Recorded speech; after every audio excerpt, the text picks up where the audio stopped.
جی ایک ہی حل ہے شریعت کا شریعت کا نفاذ، نفاذ، اس کے علاوہ اور دوسرا کوئی حل نہیں ہے۔ میں پھر یہی سوال میں ذوالفقار بھائی کے سامنے رکھوں گا کہ آپ بھی دین والے ہو گئے، میں بھی دین والا ہو گیا، سب اچھا ہو گیا، میں بھی ایماندار ہو گیا، آپ بھی ایماندار ہو گئے، جب کہ سیاسی استحکام تب آتا ہے جب آپ کی کوئی ایسی شخصیت آپ پر حاکم ہو کہ جو آپ سمجھیں کہ یہ میرے لیے درست ہے، تو اگر آج دین بھی نافذ ہو جائے تو آپ کیا سمجھتے ہیں بس ٹھیک ہے، کافی ہے، ہمیشہ چل پڑے گی، سارا سسٹم ٹھیک ہو جائے گا؟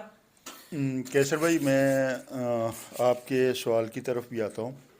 اصل میں ہوتا یہ ہے کہ میں جہاں تک سمجھتا ہوں بڑا کم علم سا انسان ہوں، دین کے حوالے سے بھی بہت کم علم رکھتا ہوں، لیکن میں یہ سمجھتا ہوں کہ جب اللہ پاک آپ سے ناراض ہوتے ہیں نا، وہ آپ کی عقل پہ پردہ ڈال دیتے ہیں، ٹھیک، چاہے آپ پی ایچ ڈی ہیں، اسکالر ہیں، عالم ہیں، مولوی ہیں، جو بھی آپ کہہ لیں اس کو، قاضی ہیں، جو بھی ہیں، جب آپ کی عقل پہ اللہ پاک پردہ ڈالتا ہے، کس لیے ڈالتا ہے؟ کہ وہ آپ کو رائے ہدایت پہ قبول نہیں کرنا چاہتا، یعنی کہ اللہ پاک کے ریجیکٹ کردہ ہو جاتے ہیں آپ۔ ٹھیک، جب آپ اللہ پاک کی طرف سے ریجیکٹ کردہ میں کی لسٹ میں آ گئے ہیں تو پھر آپ کے لیے ہدایت کا کوئی راستہ نہیں ہے۔ ٹھیک، جن لوگوں کے حوالے سے آپ بات کر رہے ہیں نا، ان لوگوں کے پاس علم بھی ہے، ان لوگوں کے پاس دولت بھی ہے، ان لوگوں کے پاس شہرت بھی ہے، ان لوگوں کے پاس مقبولیت بھی ہے، لیکن ان کی عقلوں پہ اللہ پاک نے پردہ ڈالا ہوا ہے۔ اس پردے کے پیچھے ان کو اپنے صرف ذاتی مفادات نظر آ رہے ہیں۔ آپ کی کامیابی یا آپ کی الفاظ کو میں کاپی کروں گا کہ گڈی گڈی ہونے کے لیے جو ہے نا، اللہ پاک کی طرف سے آپ کی مقبولیت ہونا ضروری ہے، آپ کا اپنے دین کے ساتھ مخلص ہونا ضروری ہے۔ ہماری کامیابی اسی میں ہے کہ جب ہم دین کے ساتھ مخلص ہو کے چلیں گے تو سب بہتر ہو جائے گا۔ وہ شخص جس کو اللہ پاک نے مقبولیت بخشی ہے، اس کی آپ پیروی کریں گے تو آپ بہتر پائیں گے۔ آپ اس شخص کے پیچھے جائیں گے جس کی عقل پہ اللہ پاک نے آلریڈی پردہ ڈالا ہوا ہے، تو پھر آپ بھی اسی کے ہم نوا بن جائیں گے، اور اسی جو اعمال اس کے ہیں وہی اعمال آپ کے بھی ہوتے جائیں گے۔ آپ کامیابی کی طرف نہیں آ سکیں گے کبھی بھی۔ اب جب اللہ پاک سے ہمیں یہی دعا کرنی ہے، ہمیں صرف اور صرف، میں جو سمجھتا ہوں اپنی کم علمی کے ساتھ میں یہ الفاظ ادا کر رہا ہوں، شاید آپ لوگ اس سے اتفاق کریں، کہ ہم نے حقوق اللہ پہ چلتے ہوئے، حقوق اللہ پہ عمل کرتے ہوئے حقوق العباد کو پرموٹ کرنا ہے، تو ہماری کامیابی ہوگی۔ اگر ہم حقوق اللہ پہ نہیں چل رہے اور حقوق العباد کی طرف آ رہے ہیں تو پھر بھی ہماری کامیابی نہیں ہے۔ جب تک ہم حقوق اللہ کو لے کے حقوق العباد کو پورا نہیں کریں گے، نہ ہماری ریاست کامیاب ہو سکتی ہے، نہ ہمارے حکمران کامیاب ہو سکتے ہیں، نہ ہماری معاشرہ کامیابی کی طرف جا سکتا ہے۔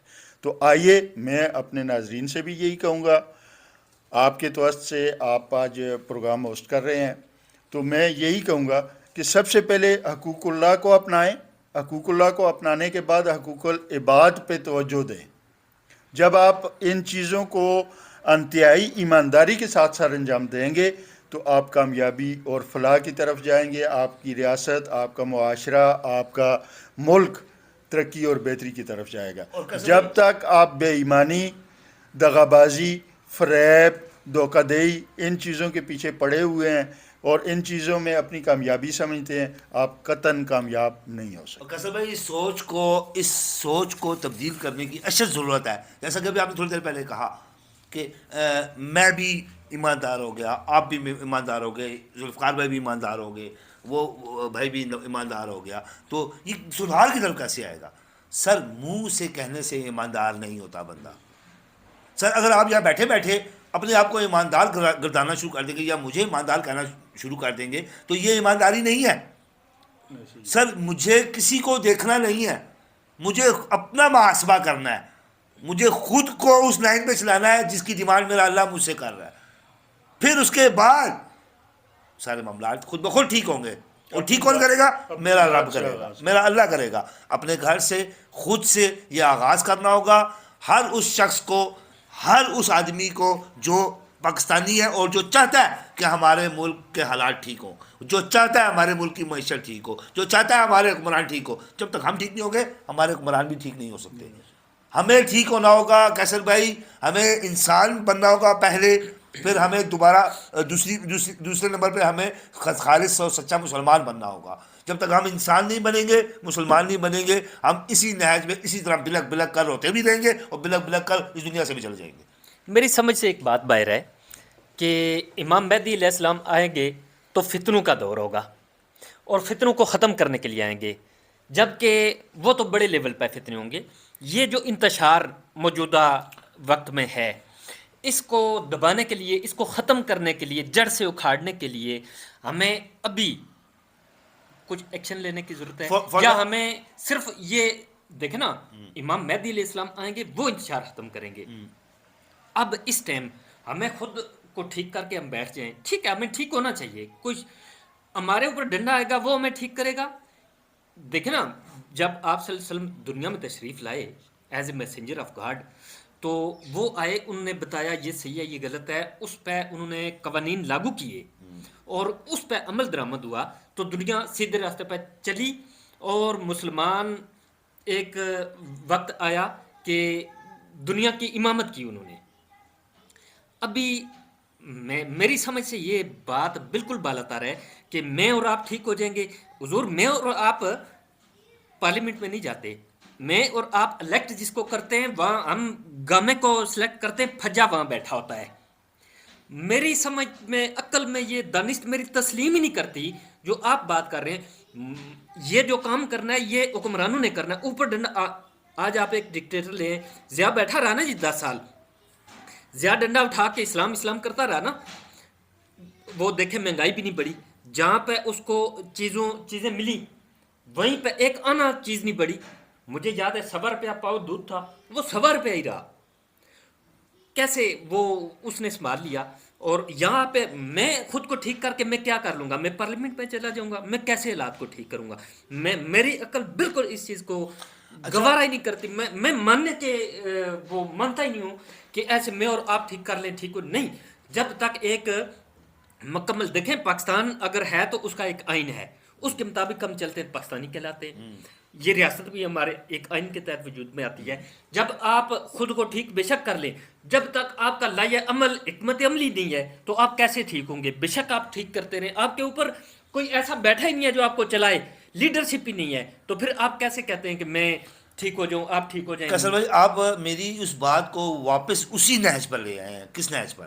میں نے ابھی تھوڑی دیر پہلے ایک بات کا ذکر کیا مولانا حضرات کا، ٹھیک ہے، آپ اس بات کو اسی نہج پہ لے آئے ہیں. آپ نے دیکھیں، میں بھی ہو سکتا ہے میری اس بات کو سننے والے دیکھنے والے لوگ سمجھ بھی رہے ہوں، لیکن آپ کی سمجھ میں شاید اس لیے نہیں آئی کہ آپ ابھی اس نہج پر نہیں آ رہے.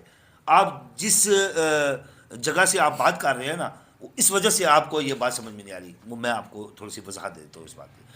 میں نے یہ بات کہی مولانا کے حوالہ سے، ٹھیک ہے، کہ ہم لوگوں نے اپنے آپ کو محتاج بنا لیا مولانا کا، کہ جنازہ مولانا پڑھائے گا، نکاح مولانا پڑھائے گا، ختم درود ہمارے گھر میں مولانا پڑھائے گا. سر میں میری بات سن لیں، نہیں آپ میری بات کو سمجھیں. اچھا، آپ میری بات کو سمجھیں گے تو سمجھ میں آئے گی.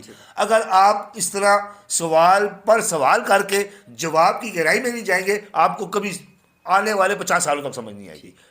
یہ بات میں نے کیوں کی؟ میں نے اس لیے یہ بات کی.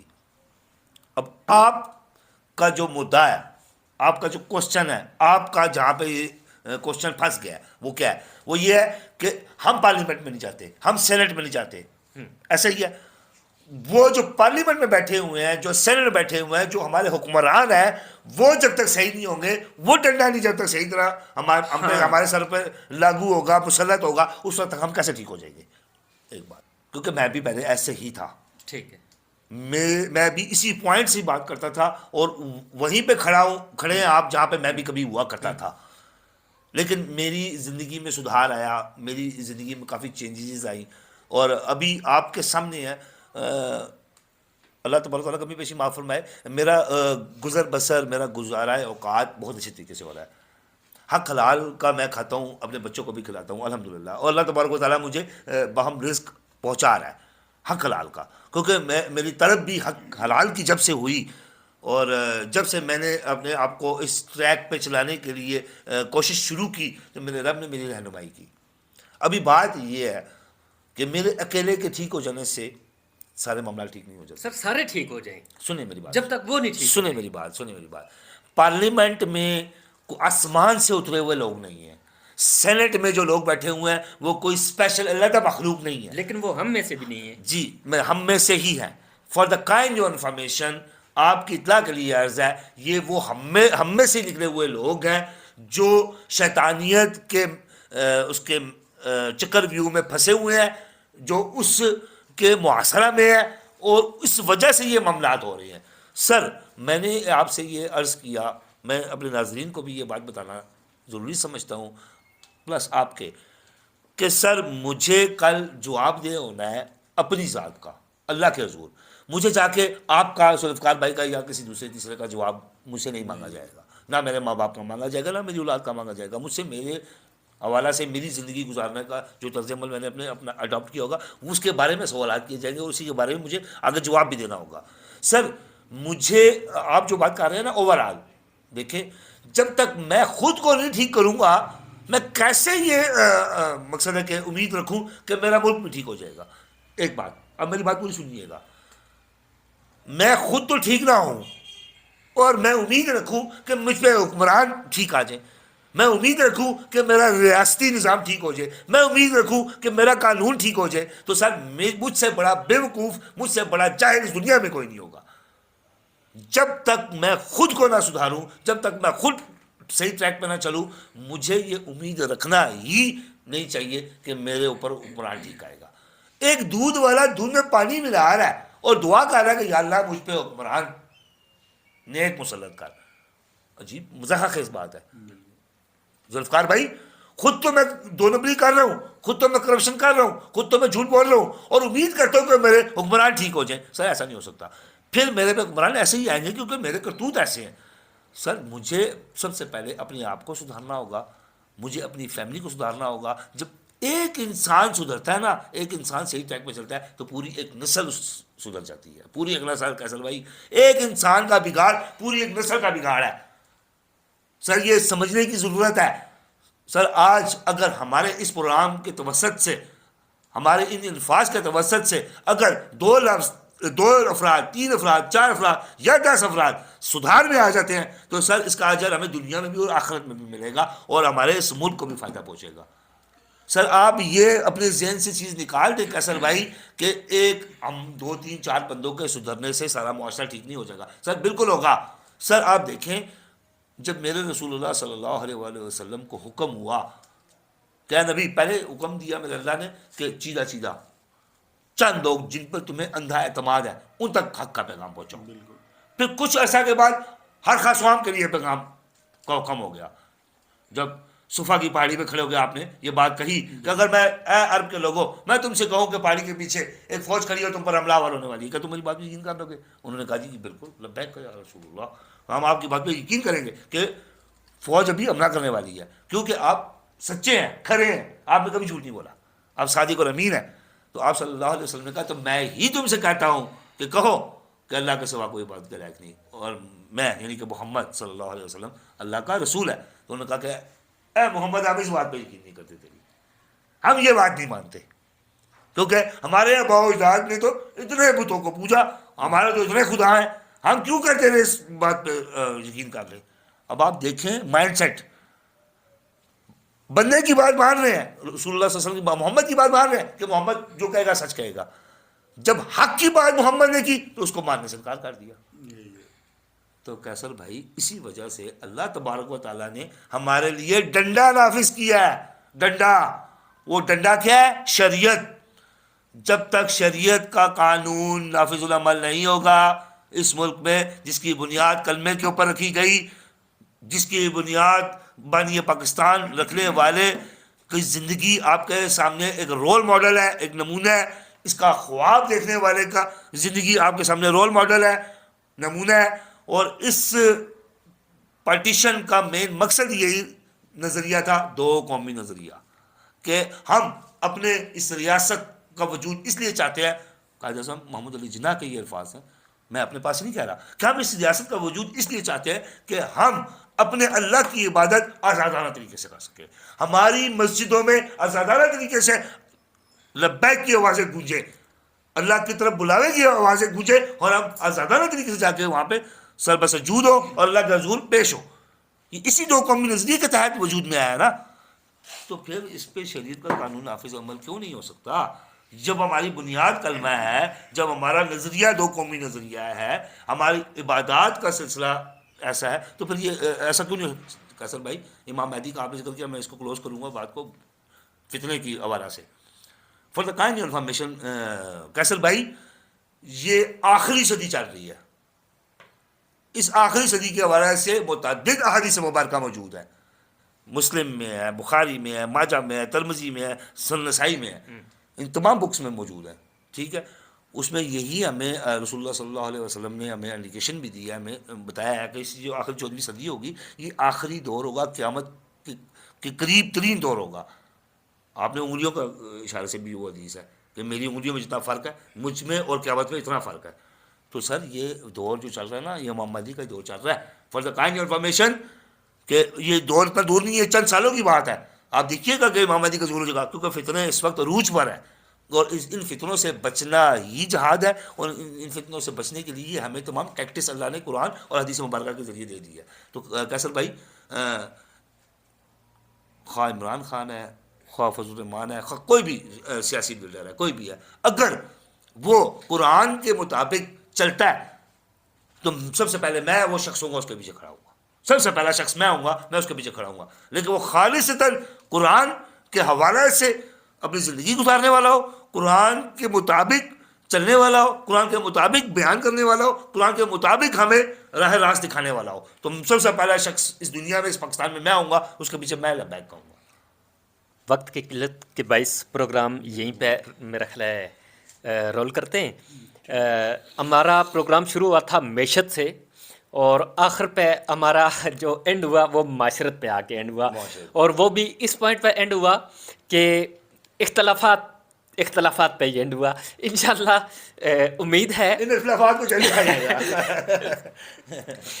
امید ہے ہماری اگلی ویڈیو جو آئے گی وہ ایسی کانٹے دار آئے گی کہ آپ کو دیکھنے سننے میں مزہ آئے گا.